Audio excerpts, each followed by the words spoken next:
Eh, y bueno, les doy la bienvenida a este primer webinar en el cual, bueno, tenemos invitadas de lujo que nos van a estar acompañando para hablarnos un poco sobre esos procesos de transparencia en la Amazonía y cómo podemos resistir desde el periodismo, desde las comunidades, desde las organizaciones no gubernamentales, cómo podemos resistir a todas las amenazas que hoy en día enfrenta la Amazonía y cómo podemos revertir los efectos de, bueno, de tantos actores que hacen daño a nuestros territorios. Y para eso quiero presentarles hoy a nuestras invitadas. Tenemos a Catarina Barbosa. Ella nos está acompañando desde Brasil. Catarina es una de nuestras fellows del Pulitzer Center, y ella es una de las creadoras del reportaje Cómo algunos bancos y el dinero público financian el colapso de la Amazonía. También tenemos la súper inspiradora de Cuencas Sagradas. Para eso nos acompaña Lola Pivaje. Bienvenida, Lola. Gracias por conectarte. Quien también nos va a estar hablando desde el punto de vista de las comunidades, cómo resistir, cómo resisten en los territorios amazónicos. Y por supuesto tenemos a Ángela Sarama, que es una de las coordinadoras de Transparencia por Colombia, que nos va a estar contando un poco de su experiencia investigando en la Amazonía, desde el punto de vista de una organización no gubernamental y el trabajo desde la sociedad civil. Entonces a todas les doy la bienvenida. Quisiera, bueno, empezar y que nos contaran ustedes desde dónde se conectan. Tenemos una pequeña encuestita que vamos a lanzar, en la cual, bueno, quiero que nos digan desde dónde se están conectando, desde qué lugares nos ven, desde dónde inició este interés por entender lo que pasa en nuestra Amazonía. Y también, Ángela, bueno, quisiera comenzar contigo y que nos cuentes un poco del trabajo que están haciendo en Transparencia por Colombia, para resistir, bueno, para también tener este proceso de rendición de cuentas en nuestros territorios y cómo han venido trabajando desde los últimos años. Bienvenida. Perfecto, muchas gracias y un saludo. Buena tarde a todos. Nosotros tenemos una pequeña presentación preparada, entonces si les parece bien voy a compartir mi pantalla y ustedes me confirman cuando la estén viendo. Perfecto. ¿Listos?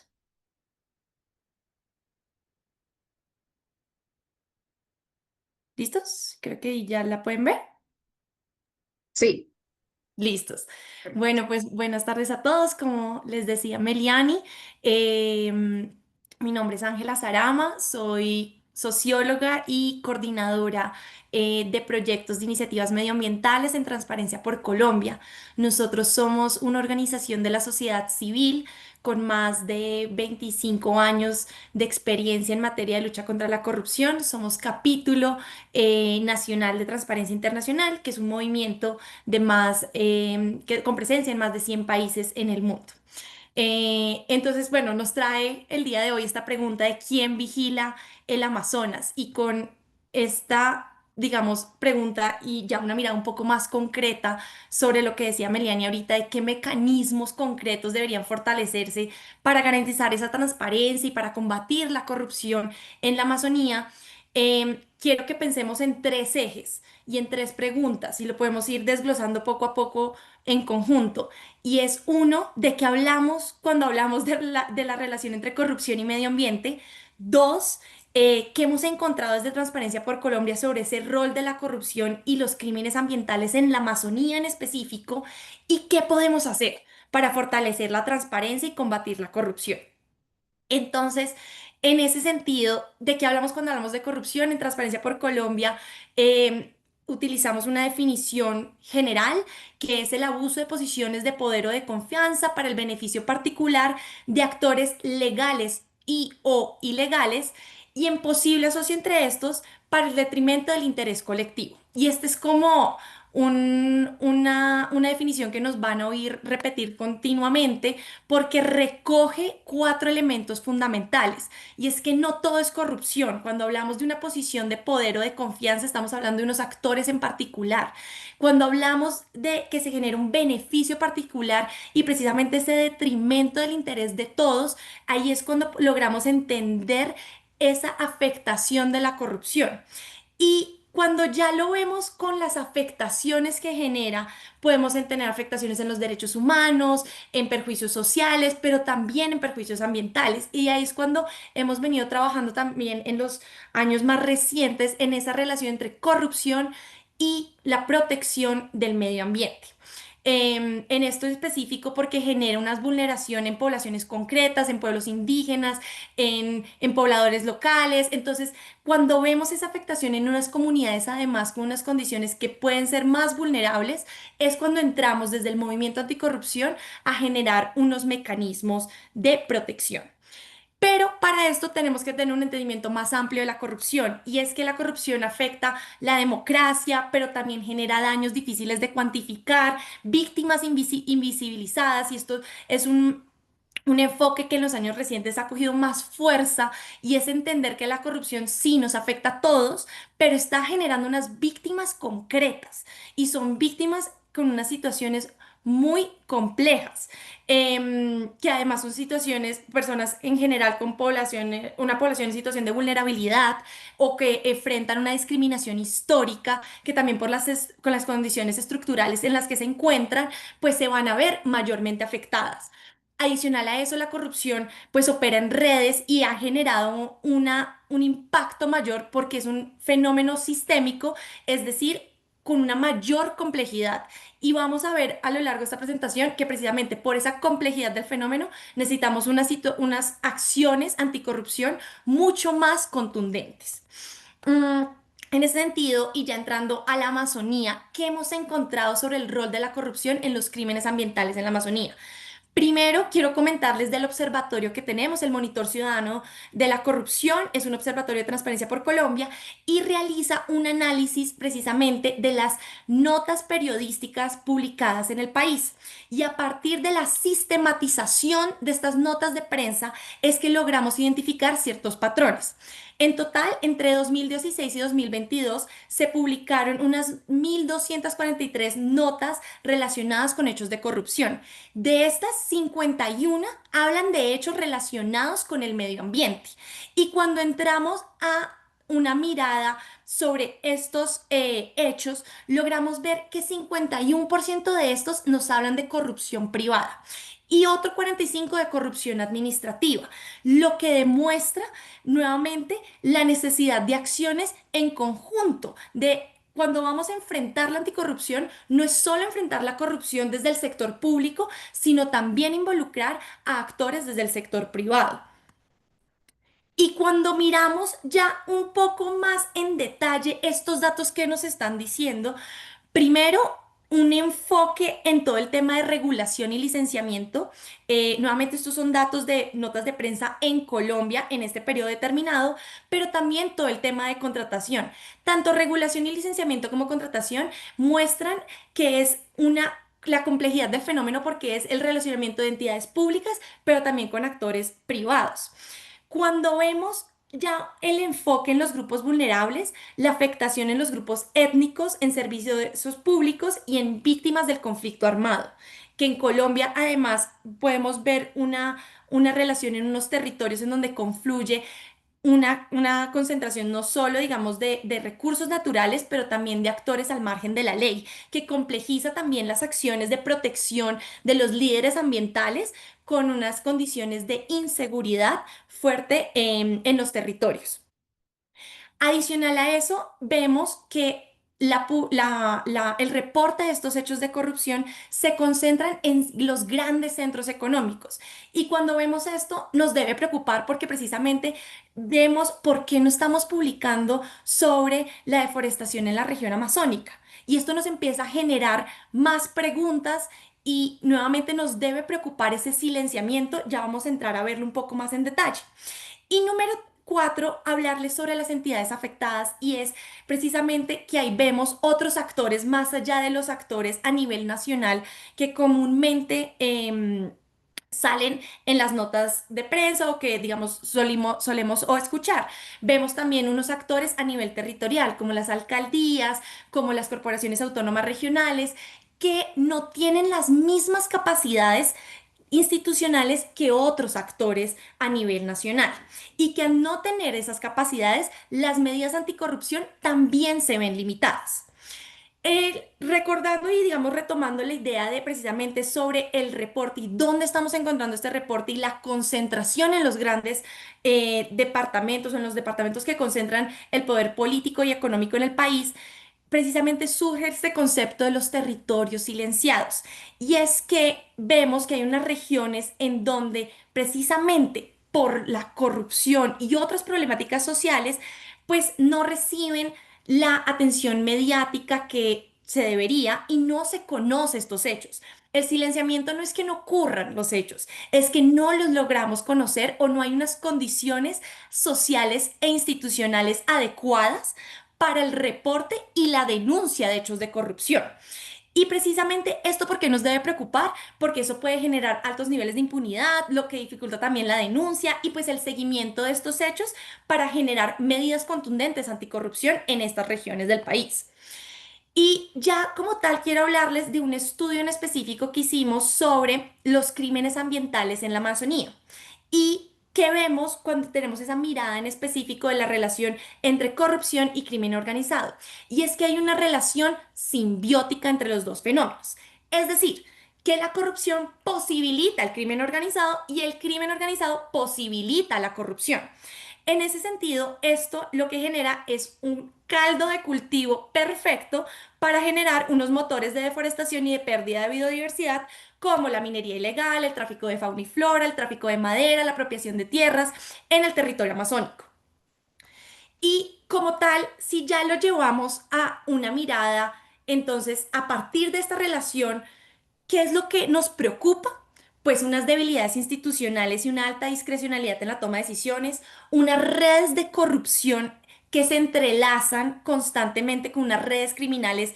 Y aquí es muy importante resaltar, es que no es solo en el territorio colombiano, sino las redes criminales en la Amazonía son transnacionales, o sea, traspasan las fronteras nacionales y encontramos estructuras que atraviesan Brasil, Ecuador, Perú, Colombia, y precisamente esto es porque son los crímenes ambientales son altamente rentables y son más fáciles de blanquear, pero también porque los delitos ambientales es el cuarto negocio más lucrativo en el mundo, y porque esto se complejiza con lo que hablábamos anteriormente de la situación tan compleja para la protección de los líderes ambientales y los denunciantes de corrupción. Y aquí traigo a colación nuevamente, y es que en Colombia tenemos una deuda histórica, y es que seguimos sin tener una respuesta institucional contundente ante una violencia creciente para estos líderes. Y no tenemos a la fecha un marco, en el marco normativo, una protección de denunciantes de corrupción. Esto, digamos, genera un ambiente poco propicio para contrarrestar todo lo que venimos hablando. También adicional a eso, vemos unas limitadas capacidades institucionales, pero además una desconexión de esas acciones anticorrupción en el territorio y una prevalencia también de que esas acciones que se están implementando para sancionar los crímenes ambientales están enfocados en los más débiles de la cadena. Y esos actores invisibles, o como nosotros los llamamos los beneficiarios finales, no están siendo perseguidos o identificados y por lo tanto no están siendo sancionados. Em, por último, y creo que más en un contexto de periodismo es importante mencionar el tema de las debilidades en el acceso a la información pública y la opacidad en la divulgación, porque si no contamos con herramientas y más en un territorio como la Amazonía y como les mostramos, si no tenemos notas de prensa, si no tenemos acceso a la información, y ahí también podemos traer a colación todo el tema de la conexión en el territorio amazónico, que es muy compleja la conexión a Internet, pues precisamente al no contar con información, pues poco control o no vamos a poder hacer un control ciudadano eficiente y oportuno. Y esto, digamos, se va entrelazando con lo que también mencionábamos de la rendición de cuentas, con el diálogo público. ¿Cómo lo podemos fortalecer? Pues un elemento central es el tema del acceso a la información. Ese es el primer paso. Entonces, ya cómo centrarlos en qué hemos estado haciendo en Transparencia por Colombia y cómo creemos que se pueden unir estas agendas de lucha contra la corrupción y protección de los recursos naturales, nosotros nos hemos enfocado en 5 ejes principalmente. El tema de garantía y acceso a la información pública, el tema de coordinación interinstitucional, la identificación de riesgos de corrupción, el fortalecimiento de capacidades para la prevención de estos delitos ambientales y por último, el fortalecimiento del control ciudadano. Y aquí quiero traer a colación que precisamente en estos momentos nos encontramos en la tercera versión de la escuela Anticorrupción y Gobernanza Forestal para la Cuenca Amazónica, que estamos trabajando con los capítulos de Transparencia Internacional de Perú, Brasil, Ecuador y por supuesto Colombia, con líderes ambientales de los 4 territorios. Y es que precisamente necesitamos generar herramientas para fortalecer ese control ciudadano. No podemos simplemente decir que se necesita, sino cómo podemos desde la sociedad civil apoyar ese ejercicio. Entonces nosotros, por ejemplo, hemos creado cartillas sobre el rol de la corrupción en la deforestación, como lo pueden ver ahí, pero también otros sobre el acceso a la información, sobre la denuncia, que nos permiten generar unos mecanismos precisamente de apoyo al ejercicio de la ciudadanía en estos territorios. Adicional a eso, pues venimos trabajando con entidades tanto del orden nacional como del orden territorial y con organizaciones de la sociedad civil del territorio amazónico.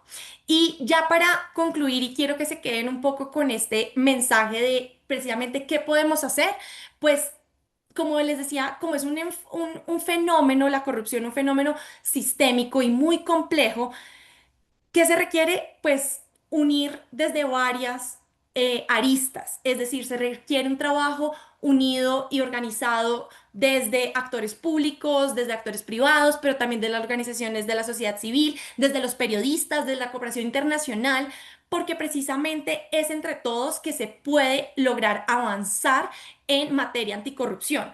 Necesitamos de investigación y sanción, pero también necesitamos de veeduría ciudadana, pero también necesitamos de todo el elemento de la reparación del daño, pero también necesitamos avanzar con elementos tan sencillos, pues en el sentido de términos prácticos, como mejorar el acceso a la información, la calidad de la misma, e incluso con la implementación de convenciones internacionales como el Acuerdo de Escazú, que nos compete pues a nivel de América Latina. Entonces, esto diría simplemente para iniciar la conversación, pero igual pues sé que vamos a poder seguir completando algunos detalles a lo largo de la presentación. Muchísimas gracias, Ángela. Bueno, qué impresionante todos los hallazgos que ustedes se han dedicado a, bueno, y toda la investigación que han hecho, tanto en Colombia como en todos los países amazónicos, bueno, tener como idea de, de las magnitudes de la corrupción en nuestros territorios. Y bueno, muchísimas gracias por compartir esos hallazgos y sobre todo por darnos a entender qué podemos hacer desde la sociedad civil para empoderarnos, para tomar acciones, para tener más información, para educarnos.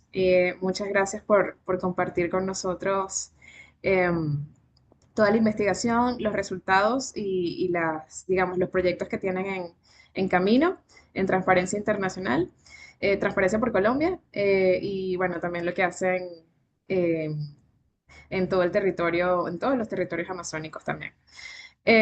Ahora, bueno, me encantaría presentarles el testimonio de Lola Villuaje. Ella es una de las fundadoras de Cuencas Sagradas y bueno, ella nos va a estar dando un poco la aproximación desde la resistencia, desde el territorio eh, y cómo fomentar la transparencia y revertir las consecuencias bueno, de toda de la corrupción y también y de los abusos dentro de la Amazonía.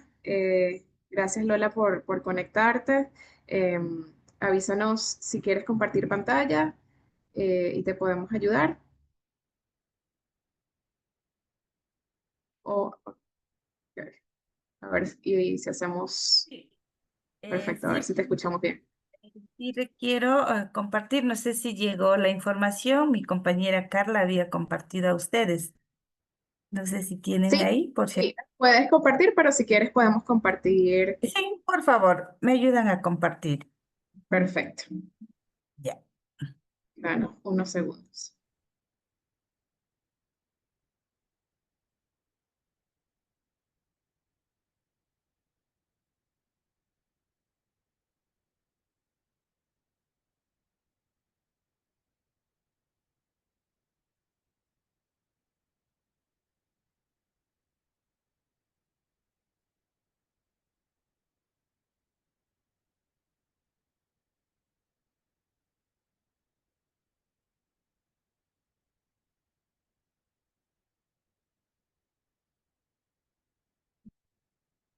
Perfecto, ¿se escucha? A ver, a ver si te podemos compartir. Perfecto.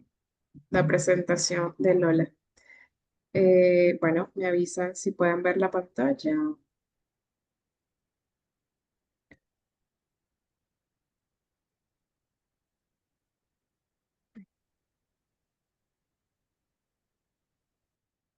Perfecto.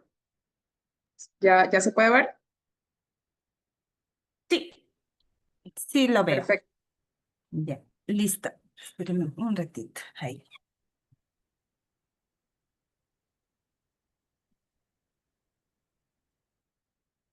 Muy buenas noches, estimados y estimadas panelistas, escuchas también desde intervención. Para nosotros es muy importante compartir desde las experiencias, desde los territorios. Entonces, a mí me ha tocado un poco compartir cómo nosotros, los pueblos y nacionalidades, las naciones de los pueblos, tanto de Ecuador y de Perú, como nosotros, las cuencas sagradas, trabajamos en dos países. Entonces, para nosotros no hay límite, no hay frontera, siempre es integral. Entonces, desde ese punto de vista, voy a compartir esta lámina. No sé si me pueden agrandar, por favor.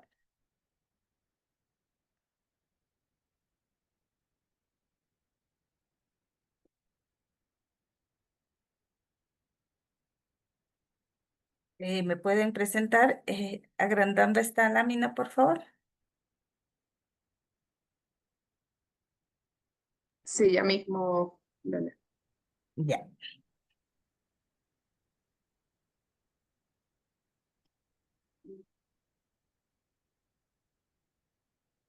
A ver, creo que se nos...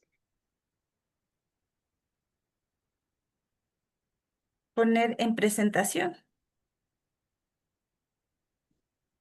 Hay una, Ok, sí, sí, en presentación. perfecto. Ujú.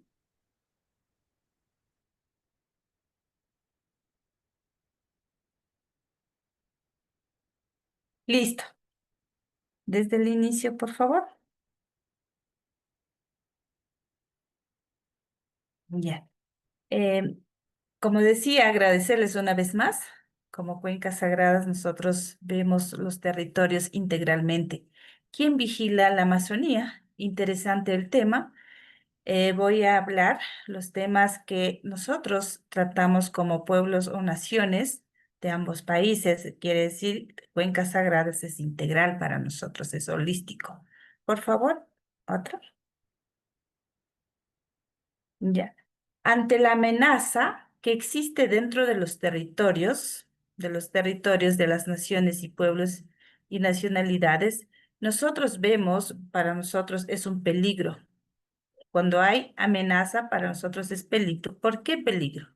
Porque hay muchas cosas. Uno es, hay una amenaza desde las empresas extractivistas en nuestros territorios, genera problemas de salud, problemas de contaminación. Nuestros ríos ahorita están en emergencia, es un tema muy preocupante. Asimismo, hay pérdida de medios de vida y la contaminación, como les mencioné, es muy grave para nuestros territorios. Por defender nuestros territorios hemos tenido eh, eh, el seguimiento de estas empresas extractivistas contra nosotros, contra la vida de los pueblos, de los líderes, lideresas en los territorios. Ante la ausencia y acceso a las alternativas económicas también, nos hace que no cumplamos con los planes de vida que nosotros planteamos. Cada una de las nacionalidades, en caso de Ecuador, tenemos ya los planes de vida, pero esos planes de vida no han sido implementados. Es un tema muy preocupante. En respuesta a esto, nosotros como Alianza Cuencas Sagradas hemos creado a través de nuestros líderes, lideresas y aliados estratégicos, tanto Ecuador y Perú, hemos creado la iniciativa de Cuencas Sagradas. Entonces, esta iniciativa es visto integralmente. También, ¿qué hacemos con eso? Queremos generar a que nuestras voces se escuchen a los medios nacionales, internacionales, la problemática que existe en nuestros territorios y que de esta articulación genere más espacio de diálogo, también que escuchen nuestros estados, que nosotros estamos diciendo la pura verdad de que en nuestros territorios existen amenazas. Ante eso tiene que haber esa necesidad de ir enfrentando, de ir solucionando problemas, pero en realidad los estados no nos escuchan. Ha sido difícil de que entiendan. A más de eso, nosotros tenemos también casi 4 años, estamos tratando de trabajar en conjunto, pero que es muy difícil a nosotros cubrir todas las necesidades porque necesitamos fondos. Estamos trabajando full como Alianza Cuencas Sagradas, tratar de llegar con algo para poder apoyar para fortalecimiento en base a sus planes de vida. Por favor.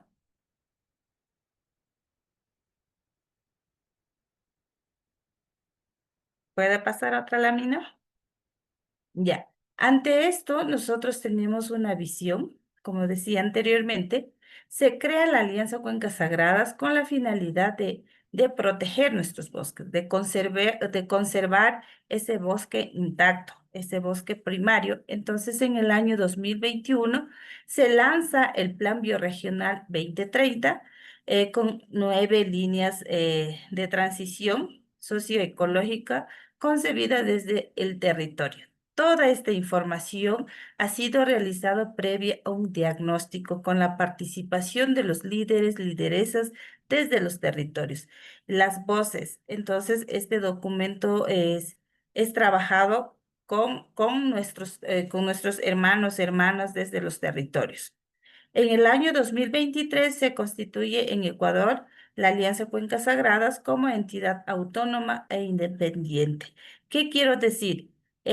Queremos nosotros esta institución, la Alianza Cuencas Sagradas, sea diferente que otras organizaciones, ONGs. ¿Por qué?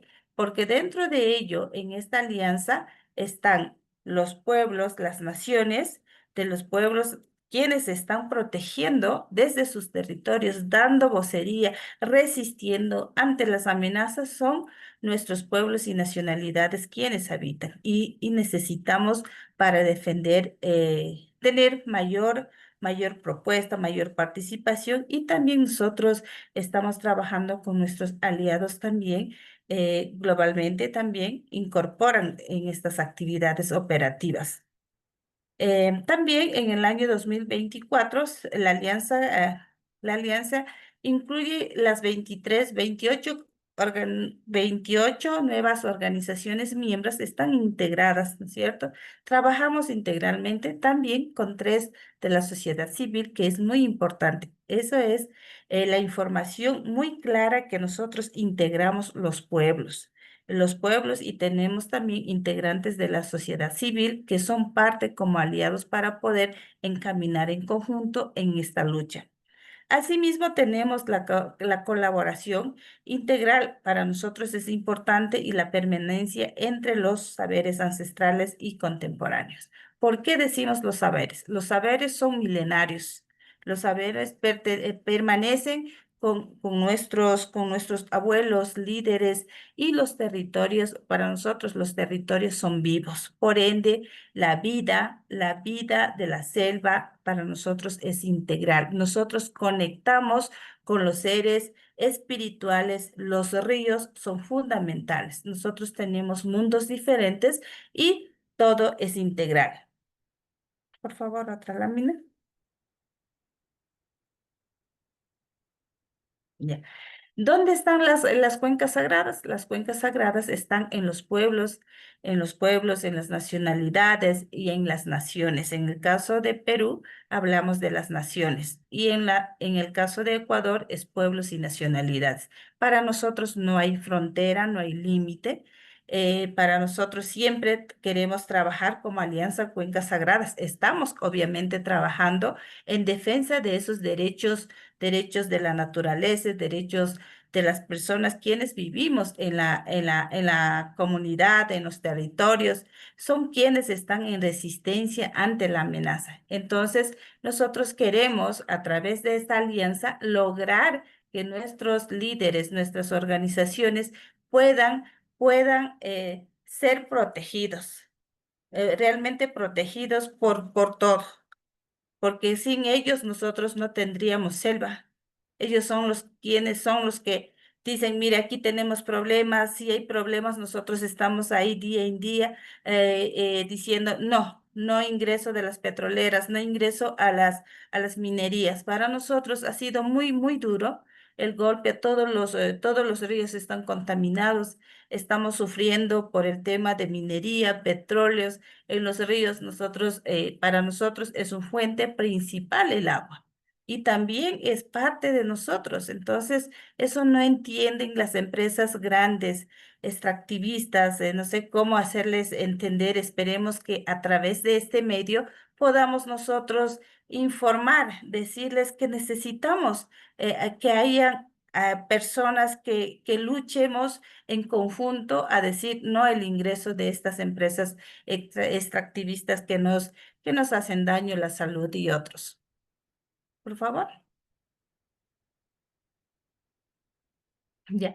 En el caso de Ecuador, nosotros tenemos nacionalidades y pueblos, trabajamos en coordinación todo, esperamos por falta de recursos, a veces no llegamos, pero estamos trabajando dando fondos pequeños para fortalecimiento de la gobernanza, defensa territorial, defensa de sus derechos y en el tema de proyectos puntuales, pequeñas, pero que nosotros a futuro aspiramos llegar a atender a todos los pueblos y nacionalidades quienes están en Ecuador y Perú también. Entonces, por ello, siempre la planificación se hace en coordinación con los compañeros, compañeras de cada una de las organizaciones. Esperemos a futuro a llegar el 50%, luego 100%.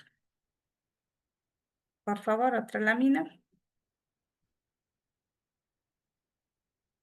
Ya. Viendo tantas necesidades, nosotros tenemos en plan bioregional, tenemos los objetivos para la transición. Dentro de ello, nosotros tenemos una visión clara para el 2030. Tenemos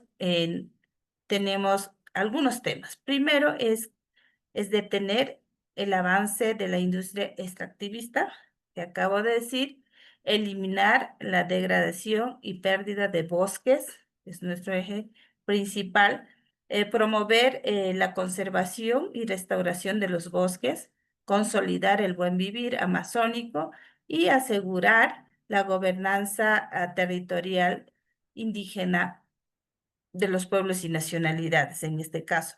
Lo más importante aquí es que nosotros podamos trabajar en conjunto, holísticamente, apoyando en estos temas. Nosotros no queremos que nuestros bosques estén inmersos con las empresas extractivistas dañando nuestros bosques. Nosotros queremos mantener nuestros bosques limpios, sin contaminar.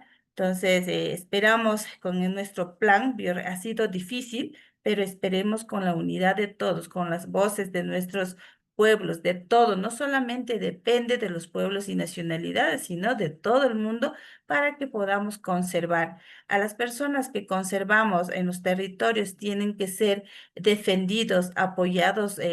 En lo que es con fondos para bioemprendimiento, para asegurar la calidad de vida, asegurar su alimentación. La alimentación ya no es como antes. Antes sí teníamos bosques con frutas, con animales silvestres que nosotros consumíamos. Nosotros administramos adecuadamente nuestros bosques. Así es que estamos muy penosos de que nuestros bosques ahorita están contaminados, estamos teniendo escasez, muchos problemas. Entonces, esperamos que a través de este plan bioregional, hemos iniciado para atender algunas necesidades. No todo, pero sí estamos avanzando en el tema de fortalecimiento de la gobernanza, en el tema de defensa territorial y también en el tema de dar voces a que no ingresen más empresas extractivistas desde los territorios. Ha sido nuestra resistencia desde los territorios. Por favor. También tenemos 9 líneas estratégicos para poder cumplir para el año 2030. Ha sido uno de los temas muy importantes. Por ejemplo, tenemos el tema de salud, tenemos el tema de bioeconomía, tenemos también bioemprendimientos, energía limpia, tenemos también el tema de restauración y conservación de nuestros bosques. También vías de transición ecológica y social es un tema muy importante. El tema de educación. Voy a hablar también el tema de educación. También necesitamos el tema de tecnologías. También otras actividades, por ejemplo, el de defensa territorial es muy importante. Asimismo, quisiera decir que para nosotros el tema de educación, como tanto de restauración de nuestros bosques han sido muy importantes. Nosotros estamos avanzando. Les comento que Alianza Cuencas Sagradas es una iniciativa nueva, por lo menos estamos con 4 años de trabajo, aspiramos, es una institución nueva que aspiramos tener apoyo con todos los, eh, los organismos, tanto internacionales, locales, el Estado pueda sumar a este esfuerzo. Por favor.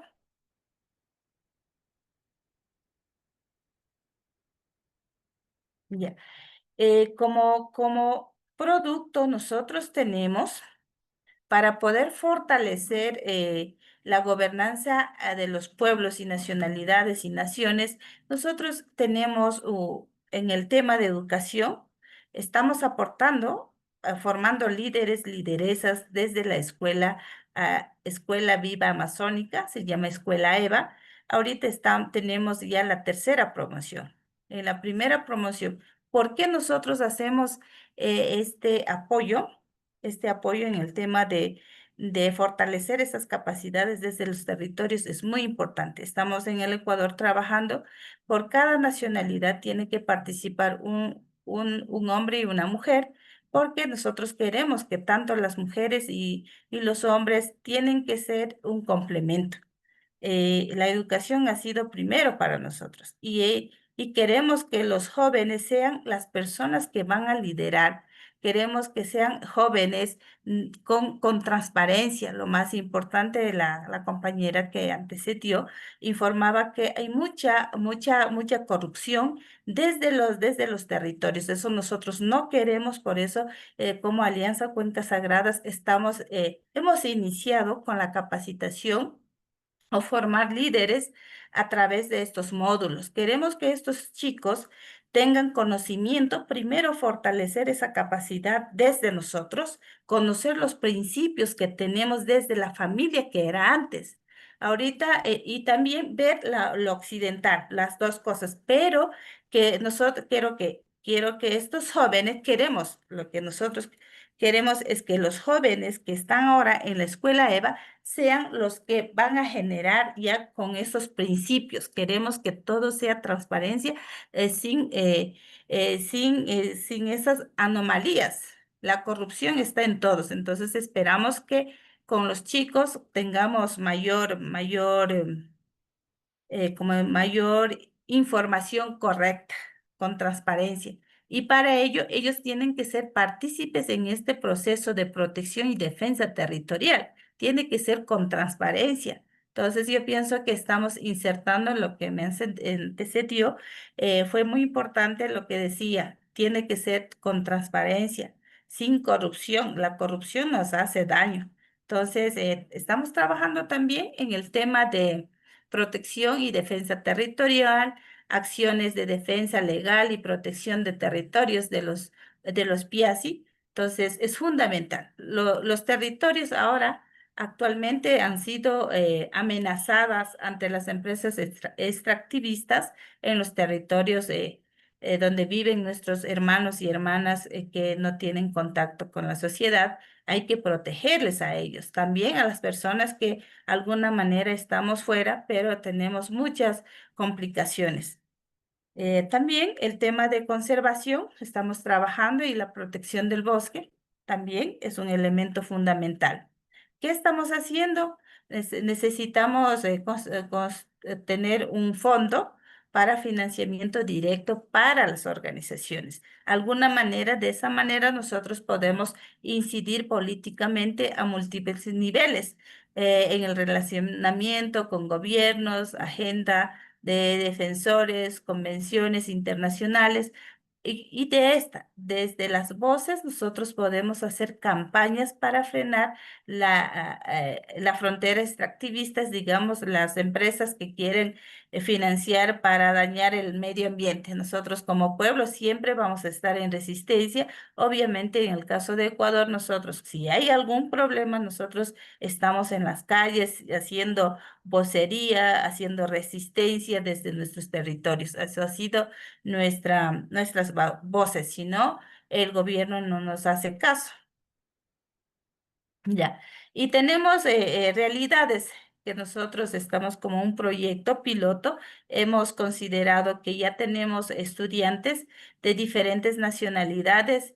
En el caso de Ecuador son 11 nacionalidades y de las 23 organizaciones, como ven en esta foto, han participado jóvenes con capacidades, ya conocen, incluso ellos ya han fomentado actividades ya en sus territorios. Eso es lo más importante y estamos también teniendo a los mejores estudiantes ser partícipes, que ellos sean parte de Alianza Cuencas Sagradas. Eso es del primer corte.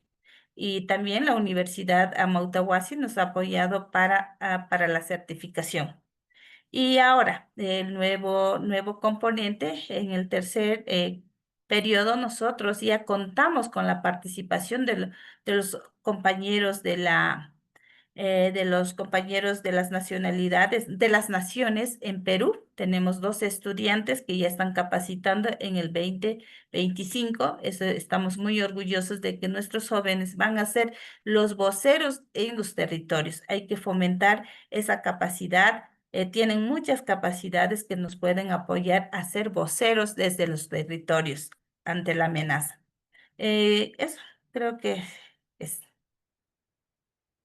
No sé si estoy bien con el tiempo. Gracias. Espero haber compartido algo desde mi experiencia, lo que conozco. Algo. Bueno, muchísimas gracias, Lola. Gracias por todo tu testimonio. Increíble todo el trabajo que están haciendo en Cuencas Sagradas. Y bueno, importante la defensa del territorio desde el territorio y con el liderazgo que viene también desde allá y desde lo que ustedes están impulsando, también con todas estas jornadas de formación y con la inclusión desde igualmente la transparencia en la Amazonía. Muchísimas gracias, Lola, por tu participación y por darnos ese testimonio tan valioso el día de hoy. Y bueno, por último, tenemos la participación de Catarina Barbosa. Ella viene desde Brasil y es grantee del Fellow del Pulitzer Center. Y fue una de las autoras del reportaje Cómo algunos bancos y el dinero público financian el colapso de la Amazonía. Catarina, puedes compartir tu pantalla y ya tenemos disponible el servicio de traducción. Catarina va a hacer la presentación en portugués, pero para quienes quieran escuchar en español, lo único que tienen que hacer es pulsar el botoncito de interpretación. Debe aparecer abajo. Es un botón que dice interpretación y ella va a escucharlo en español. Vamos a hacer una pequeña prueba, pero simplemente tienen que pulsar el botón. Muchas gracias, Catarina. Adelante. Olá, boa noite. Muito obrigada por todo o conhecimento compartilhado. Obrigada, Ângela. Obrigada, Lola, por tudo que vocês compartilharam aqui. E fiquei pensando em muitas coisas do que vocês falaram que está associado também com a investigação que eu fiz. Então, vamos lá. Eu fiz uma investigação de 1 ano como grant, né, como fellow do Pulitzer Center. E a gente decidiu olhar para uma área em específico da Amazônia que se chama a macro. A macro é esse pedacinho aqui, vocês conseguem ver o mapa do Brasil, né? Tem essa área. Ela é uma área fronteiriça entre os estados do Acre, Amazonas e Rondônia. A gente decidiu olhar para essa área porque ela é uma área em que até 2015 tinha uma área de floresta muito grande e o desmatamento está correndo para essa área. Ele sai do Mato Grosso, que já é uma área onde o desmatamento está consolidado no Brasil, e começou a ir para essa região. E a pergunta que a gente tentou responder era: quem financia o desmatamento na macro? Quem banca o desmatamento nessa região? E nós chegamos a essa conclusão aqui, de que são 9 bilhões de reais financiados pelo crédito rural, que é um dinheiro público, é uma política pública brasileira, que financia desmatadores nessa região. Eu fiquei pensando muito no que a Ângela estava falando, na questão da corrupção. E vem uma outra questão, que é: e quando o dinheiro que financia a destruição da floresta é um dinheiro, entre aspas, legal? O crédito rural, ele é uma política pública, só que em muitos momentos ele é aplicado de maneira errada. Vou voltar um pouquinho aqui para vocês para contar como foi que eu fiz essa investigação, dessa metodologia. Eu fiz uma grande análise de dados e defendo muito, e o Pulitzer Center é esse organismo que ajuda a gente a impulsionar o jornalismo de dados. Então, eu olhei para áreas embargadas do IBAMA, que é um órgão brasileiro de fiscalização ambiental, olhei para os dados do INPE, que é uma organização super consolidada nesses dados de desmatamento, e para outros dados, o dado do Cadastro Ambiental Rural, que no Brasil ele é autodeclaratório, um proprietário diz: essa área é minha, ele vai lá, delimita, entra no site, faz o registro, e os dados do SICOR, que é do Banco Central. Com base nesses dados, a gente demorou aí mais ou menos 1 mês e meio para criar uma base de dados onde a gente foi olhar com uma lupa e tentar identificar quem eram os maiores financiadores e financiados. E aí a gente chegou nessa relação que eu falei ali para vocês daqueles 9 bilhões que foram dos bancos. Outra coisa que também me interessava muito era reconhecer, e aí eu me reconheço muito na fala da Ângela, que eram as relações políticas e econômicas, porque isso também era muito interessante para a gente saber. Como é que determinados proprietários acessam esse dinheiro mesmo embargados? Eu vou passar aqui para vocês. Esse foi o dado que a gente conseguiu chegar, um dos dados, né? Porque a investigação foi bem grande, essa é uma das reportagens, ainda vai sair mais uma. Então, o que nós conseguimos identificar? Que mais de 68 milhões de reais no Brasil foram destinados para proprietários que tecnicamente estavam totalmente legais no momento de pedir o empréstimo e, na sequência, esses proprietários foram embargados. Ou seja, na sequência, eles cometeram uma irregularidade. 5 milhões foram dados, foram entregues. Esse dinheiro público, ele é subsidiado. O governo paga uma parte desses juros e ele chega a um valor muito irrisório. Para vocês terem uma ideia, aqui no Brasil, a taxa do cartão de crédito, se alguém deixar porventura de pagar o cartão de crédito por algum problema financeiro em 1 mês, a taxa do cartão de crédito ela gira ao entorno de 10% ao mês. O crédito rural é 5% ao ano. Então, é um dinheiro praticamente dado a esses proprietários rurais. E aqui, ai, será que eu não vou conseguir mostrar? Era o caso do Juarez, era um flourish. Eu não vou conseguir mostrar, não está aparecendo. Poxa, que pena.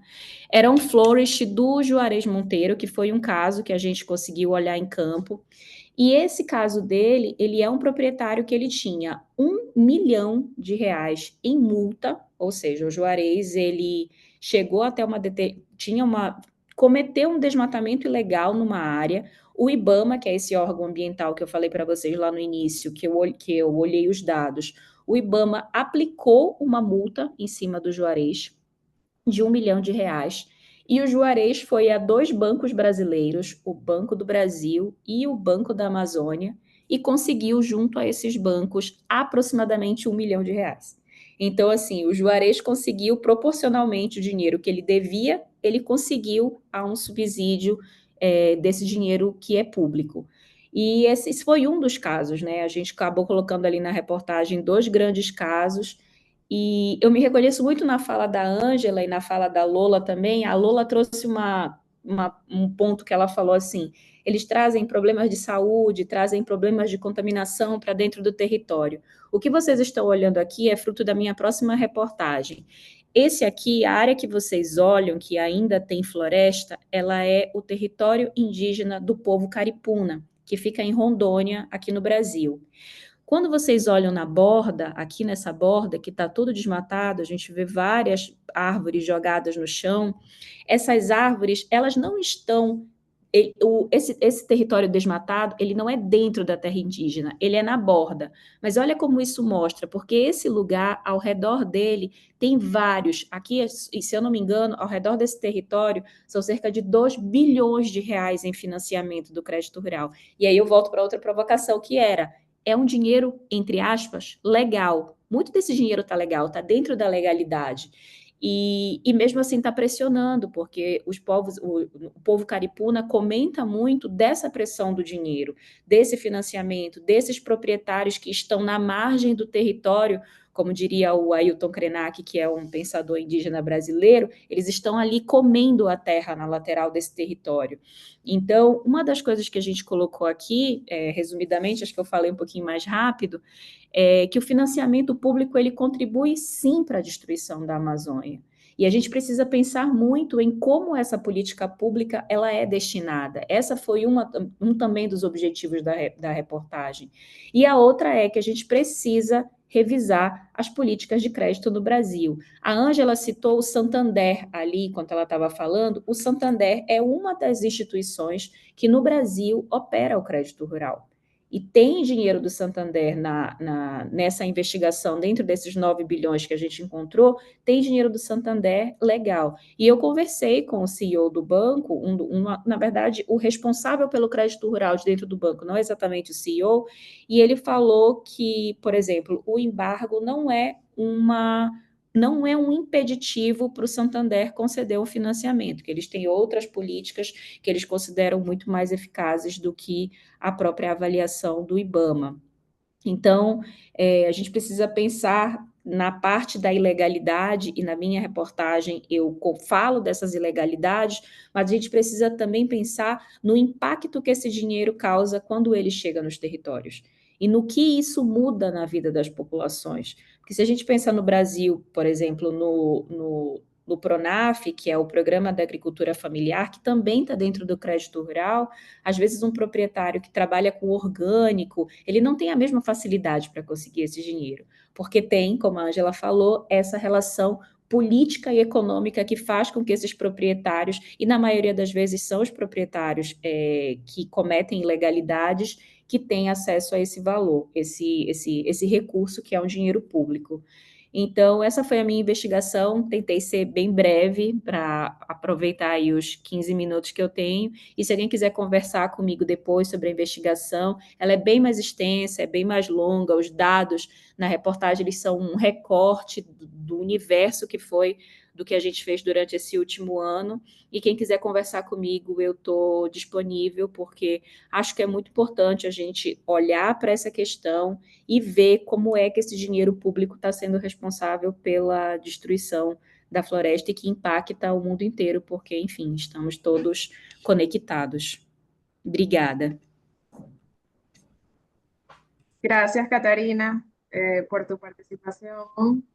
Em, Y bueno, queremos agradecerte bueno, por darnos toda la información referente a tu reportaje. Vamos a estar compartiéndolo con todos los participantes. Igualmente, la grabación la vamos a compartir, el informe de Ángela también, y bueno, también un poco un extracto de, de la presentación de Lola. Vamos a estar compartiendo todo una vez terminemos con el webinar, van a llegar a su correo.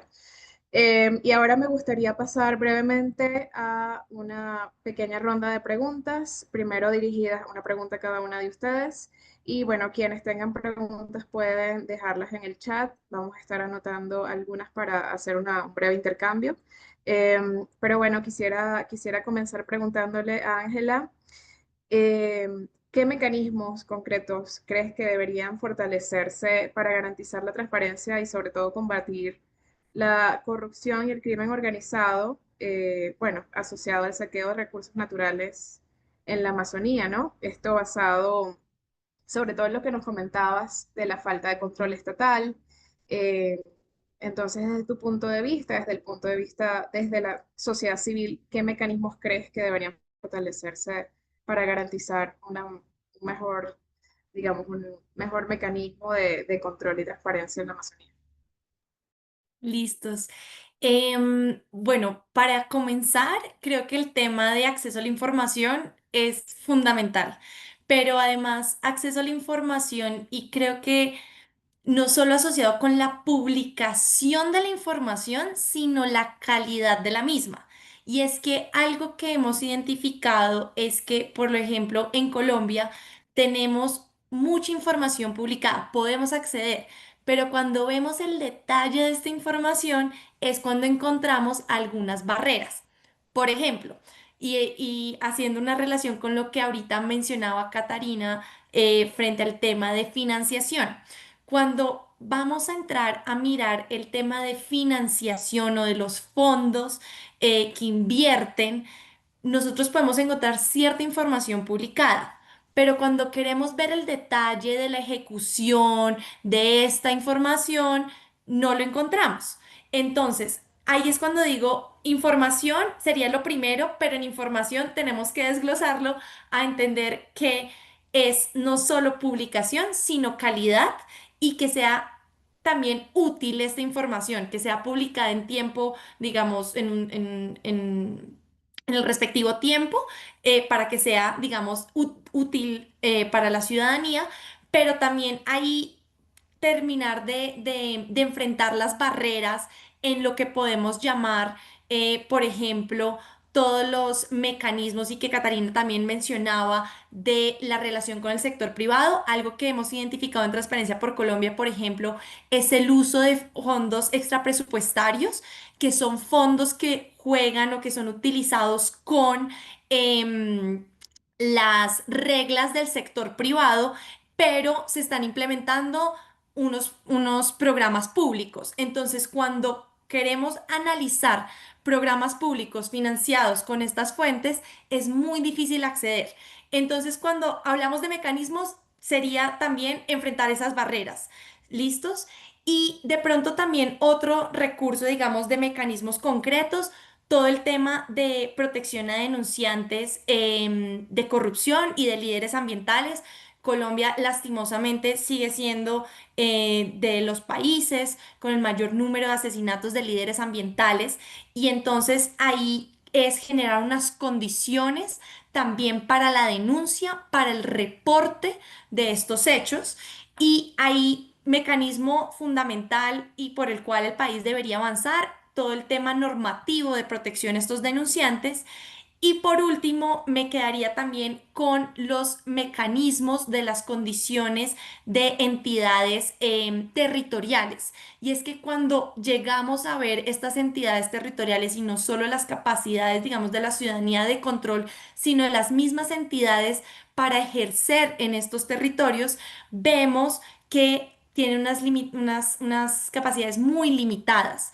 Entonces, creo que sería unos mecanismos complementarios, es decir, un mecanismo de generar acceso a la información para la ciudadanía, un mecanismo de generar unas condiciones de seguridad para la ciudadanía, pero también unos mecanismos en donde la misma institucionalidad cuente con las herramientas para responderle a la ciudadanía.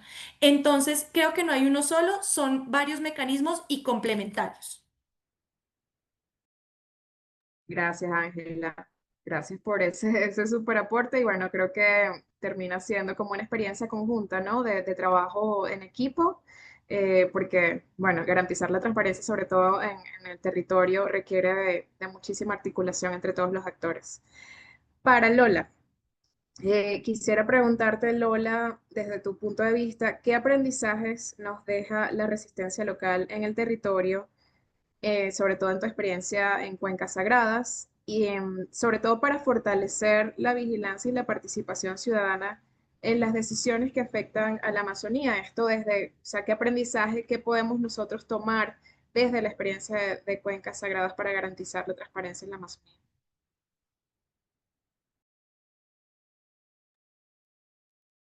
Gracias.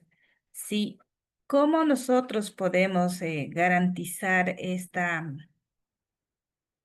nuestras voces en la resistencia? ¿Cómo podemos? Es importante primero, yo también soy parte de una organización, pertenezco a una nacionalidad, soy parte de una estructura de la conferencia. Entonces, para nosotros es muy importante, primero, unir ese esfuerzo de todas las nacionalidades, no solamente uno, porque es unir entre los pueblos y decir, dar nuestras voces de resistencia, rechazar el ingreso de las empresas extractivistas.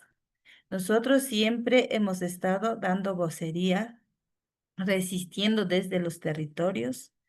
Entonces, es la única alternativa para nosotros. Hemos estado con diálogos, a veces los diálogos no salen a favor de las personas que estamos exigiendo. Más bien el Estado está a favor de extraer más recursos desde los territorios. No hay ninguna garantía. Pero la única que nosotros desde los pueblos, es la única experiencia que ha pasado. También fui dirigente. Ha sido duro estar dar vocería, resistir. Ahí está la policía, la persecución a los líderes. Si nosotros damos vocerías y incluso hemos perdido a nuestros líderes por defender nuestros territorios. Más bien, diría que el Estado y otras naciones a nivel internacional también haya esas garantías de apoyar, de dar seguridad a los pueblos y nacionalidades. Debe haber, pero no existe. Ha sido muy difícil. De alguna manera nosotros desde los territorios decimos lo que podemos. Hemos avanzado. Lo que podemos en el caso de Ecuador, nosotros estamos en resistencia. Siempre ha sido la forma de decir. De ahí que escuche el Estado, será el 0,1%, porque el Estado lo que quiere es extraer todo lo que tenemos, sin ver esa contaminación que hay. Ahora los ríos que nosotros tenemos están contaminadas. Tenemos niños enfermos, niños fallecidos, con enfermedades como cáncer, otras enfermedades por producto de minería ilegal, petróleo. Hay muchas cosas. ¿Qué les puedo decir? Más bien decirles a todos los oyentes, a las organizaciones, el Estado, apoyar a esta iniciativa, unir todos. No solamente es de las personas que estamos ahí en los territorios, es de todos. Más bien dicen los pueblos y nacionalidades son personas que hacen resistencia, hacen paro, no ven a profundidad qué es lo que nosotros queremos. Piensan que nosotros estamos ensuciando las ciudades, destruyendo. No, no es así. Estamos nosotros exigiendo el respeto a la persona, a la naturaleza, exigiendo nuestros derechos a tener nuestra vida digna, nuestros territorios sanos, sin contaminación. Entonces, ¿qué les puedo decir? Para nosotros ha sido difícil. Más bien necesitamos esa unidad de todos, porque creo que no es solamente en el caso de Ecuador, es para todos los amazónicos que vivimos. Debe haber los derechos humanos conscientes. No solamente es el tema de las empresas extractivistas, también tenemos otros grupos criminales que nos afectan también, ingresan a nuestros territorios, amenazas. Hay muchos problemas sociales. No sé qué decir yo desde mi pequeña experiencia, es estar en resistencia, lo que podamos, porque si nosotros no estamos en resistencia, nos pueden exterminar, nos pueden eliminar a toda la población, a los pueblos y nacionalidades. Nosotros vamos a estar siempre ahí, aunque estamos enfrentando seguimiento de ante estas empresas extractivistas. Son malas, eliminan a nosotros para que callemos, pero nosotros somos resistentes, vamos a estar en resistencia siempre. Lo único que puedo decir es unir esfuerzos, escuchemos entre todos. Ha sido difícil, no ha sido fácil. Eso, mi pequeña experiencia. Gracias. Valiosa, valiosa experiencia, Lola, diría yo. Una gran experiencia. Gracias por compartir también, bueno, esos testimonios de resistencia. Y sí, creo que sigue siendo el mismo patrón de la respuesta de unir esfuerzos. Tenemos que unirnos en estos casos para lograr proteger nuestros territorios y sobre todo las amenazas frente a la Amazonía. Por último, una pregunta para Catarina. Queríamos preguntarte cómo pueden el periodismo investigativo y las comunidades indígenas colaborar para exponer las estructuras de poder económico que amenazan a la Amazonía, desde tu experiencia, desde hacer ese reportaje. Ouvindo muito a Lola falar agora, a gente percebe como as histórias se repetem, né? Muda o território, mas a mecânica ela é exatamente a mesma. Existem umas particularidades, mas o processo ele é exatamente o mesmo. E eu acho que a minha resposta acaba estando na resposta da Lola, né? Existe uma resistência muito importante que ela precisa partir, que ela parte hoje, ainda bem, dos povos indígenas, das comunidades quilombolas no Brasil, das comunidades ribeirinhas, dos beiradeiros. E essa resistência é o que faz com que o poder público consiga enxergar ou engolir, aceitar e entender que ele vai precisar respeitar essas pessoas. E o jornalismo tem um papel fundamental, organizações como a Transparência por Colômbia também tem esse papel fundamental, porque o nosso país ele tem dimensões continentais, o Brasil ele é gigantesco. E quando a gente fala da Amazônia, a gente sempre fala que não é a Amazônia, são as Amazônidas, são as Amazônias. São muitas realidades distintas e é preciso que a gente escute cada uma dessas pessoas que estão no território para que a gente consiga fortalecer decisões que realmente vão ser efetivas. E elas precisam ser levadas em consideração. Então, eu acho que espaços como esse, quando eu não conhecia a Lola, já me encantei assim com tudo que ela falou, porque é muito parecido com o que eu escuto aqui no Brasil, dos povos indígenas daqui do Brasil. E a gente precisa disso, a gente precisa documentar, né? E cada vez mais as organizações entenderam isso. A nossa sociedade, ela é uma sociedade de papel, ela é uma sociedade de documento, e a gente tem nos povos indígenas essa que é uma coisa cultural, é a oralidade. Só que hoje os povos indígenas entendem que eles transformam tudo num papel, levam isso e com base nesse papel eles vão reivindicar por direitos. E o que eu fiz na investigação, quando eu olhei para os dados contam uma parte da história, mas eles não contam toda a história.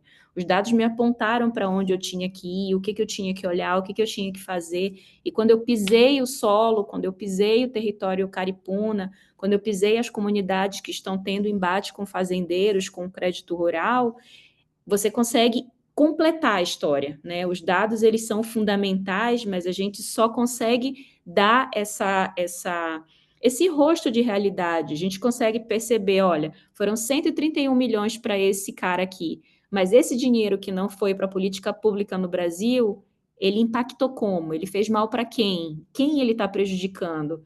E aí as histórias que eu escutei aqui de vocês, assim, são histórias que se repetem aqui. Então, eu sinto que na Suma Uma a gente sempre fala que a gente está numa guerra. É difícil falar isso e é difícil aceitar isso, mas é uma guerra. E a gente tem que escolher um lado e a gente tem que saber quais são as armas que a gente precisa para ter essa guerra. E eu percebo hoje nas organizações que elas estão muito mais articuladas. Fica muito mais difícil. A gente tem o judiciário que, por vezes, ali não está tanto do lado, mas a gente está cada vez mais fortalecido. E quando a gente escuta, que é o que a gente está fazendo aqui agora, escutando um outro, a gente sai daqui com outras ideias. A gente, quando vai para a próxima mesa conversar com outras pessoas, a gente está mais fortalecido. Então, eu acho que essa conexão e a gente entender também que a Amazônia, eu achei muito bonito quando a Lola colocou, ela falou, não tem fronteira. E não tem fronteira no Rio. Não tem fronteira. A Amazônia, ela é gigantesca. A Amazônia não está só no Brasil. Então, a partir do momento que a gente cria esses espaços onde a gente está aqui trocando ideia, a gente sai daqui e fala, não, a gente vai fazer uma outra iniciativa, a gente vai fazer uma denúncia. Eu vou conectar uma denúncia que está no meu território do Brasil com uma denúncia que está no teu território. A gente vai atrás do Santander aqui no Brasil, na Colômbia, a gente vai atrás do Santander no Equador e ver o que ele está fazendo nesses países para pressionar essas organizações. E esses espaços são muito bem-vindos e eu fico muito feliz que a América Latina está cada vez mais articulada para que a gente consiga ter decisões mais efetivas, porque é uma guerra e eu acho que a gente está aqui todo mundo do mesmo lado, né? Gracias, Caterina. Ahora vamos a leer un par de preguntas que nos dejaron acá en el chat. Va una para Caterina nuevamente. Preguntan, ¿cómo accediste a los datos de entidades públicas y privadas que otorgan créditos? ¿Cuál fue el punto inicial de tu investigación? Aqui no Brasil, o crédito rural, ele passou a permitir que a gente pudesse saber para quem estava indo o dinheiro somente a partir de 2018. Antes de 2018, o dinheiro ia e a gente não sabia a menor ideia, não sabia para quem ele estava indo. Então, na minha investigação, eu olhei dados a partir de janeiro de 2018 até agosto de 2024, porque eu precisava terminar ali com os meus dados para publicar minha reportagem. E esses dados, eles são bem complexos. Existe uma plataforma no Brasil chamada Sicor, que é relacionada ao Banco Central, onde tem os dados tanto do crédito rural quanto do Proagro. E eu entrei nessa plataforma, gente, como eu falei, a gente demorou mais ou menos 1 mês e meio para montar esse banco, esse banco de dados, porque eles não são tão fáceis. E eles dão para a gente o CAR, que é aquilo que eu falei para vocês, que aqui no Brasil é autodeclaratório, que é um registro. Então, vamos supor, a Lola chega e diz, olha, esse território aqui é meu. Aí a Ângela diz, olha, esse território aqui é meu também. E elas vão e registram o mesmo CAR. No Brasil, isso acontece aos montes, porque ele é autodeclaratório. A pessoa vai lá e ela entra na plataforma e registra. Eu olhei esses dados também para encontrar o nome dos proprietários. Depois, com os dados do Sicor, eu fui vendo quem é que tinha recebido mais dinheiro. E aí depois eu fiz a análise total para saber o que tinha, quais eram as instituições financeiras. Como eu falei para vocês, aqui no Brasil é o Banco do Brasil, que é uma das principais, e o Banco da Amazônia, que mais operam esse crédito. E aí, com base disso, a gente foi desenrolando outras investigações. Então, foram bases de dados públicas. Aí você pergunta, Catarina, mas foi fácil acessar essas bases de dados? E aí a Ângela pode falar com mais categoria do que eu, assim, que olhei pela primeira vez com mais afinco para esses dados. É muito difícil analisar os dados. Você precisa ter muita qualificação técnica. Por exemplo, para criar nossa base de dados, a gente precisou de programação, precisou de Python. Sem Python, a gente não conseguiria ter feito a investigação. E depois eu fiz uma análise no QGIS, que eu já consigo analisar mais, que são os dados geoespaciais ali. Então, foi um trabalho bem complexo mesmo. O Greenpeace já tinha feito no início do ano, assim, só que eles fizeram a Amazônia inteira e pegaram alguns casos pontuais, a gente mergulhou um pouquinho mais porque olhou para a macro. Então, foram dados públicos, mas apesar de serem públicos, eles ainda são bem complexos de serem trabalhados, assim. E o Pulitzer foi o meu braço, meu abraço, meu tudo, assim, para poder me ajudar nessa investigação, em como eu queria encontrar esses caras e poder contar essa história, e que agora os bancos não podem negar, né? O Banco do Brasil e o Banco da Amazônia sabem que eles estão financiando dinheiro para proprietários rurais que estão embargados. Não tem como negar. Os dados mostram, o QGIS mostra, os dados do crédito rural mostram, e aí eles, enfim, deram uma resposta meio ok lá, mas vão precisar, e aí a gente está nessa articulação para ver se fecha um pouco mais esse cerco para que isso não aconteça de novo, para que uma pessoa que desmatou ilegalmente não consiga acessar um dinheiro que é público, que é nosso, né? Que é da sociedade. Sí, así es. Gracias, Catarina. Bueno, por último, como ya nos quedan pocos minutos en la sesión, la idea es que terminemos a las 7:30, queda una pregunta que la puede responder cualquiera de nuestras panelistas, de Brian Soto, que pregunta, ¿existen apoyos financieros o asilo para aquellos y aquellas que venimos siendo exiliados por los criminales y defender y resistir el territorio? Es decir, aquellas personas que dentro del territorio están amenazadas bueno, por denunciar, por oponerse, por resistir. ¿Existe algún tipo de apoyo financiero o asilo para este tipo de persona que esté amenazada?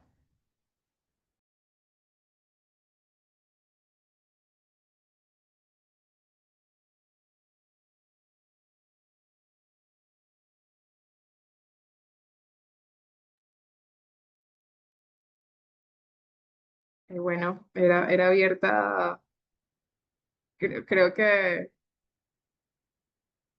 bueno, era abierta para cualquiera si conocen algún tipo de financiamiento eh, o apoyo a personas que se encuentren amenazadas o en exilio por defender el territorio.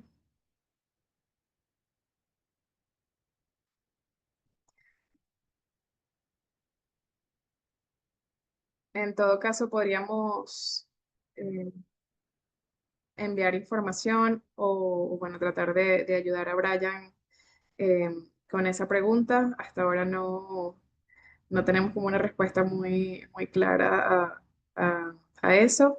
Podemos pasar con una siguiente para cerrar. Estaba para Ángela. Dice, usted habla de la minería ilegal, pero ¿qué hacer cuando la minería legal es la que ocasiona los impactos sociales y ambientales? Listos. Pues bueno, varias aristas que podemos ahí tener en cuenta.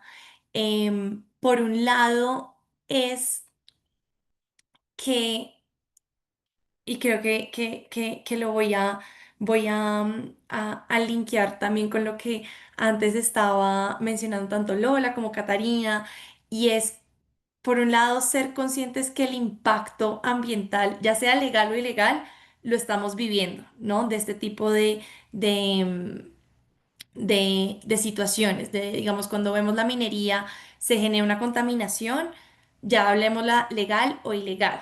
Pero donde yo entraría, digamos que creo que podemos entrar a investigar también, ver todo el tema de licencias y dónde, si, cómo se otorgó también esta minería, poder realizar un seguimiento y una auditoría casi, si se puede llamar así, o una veeduría también a esta minería también legal para identificar, ver si están cumpliendo.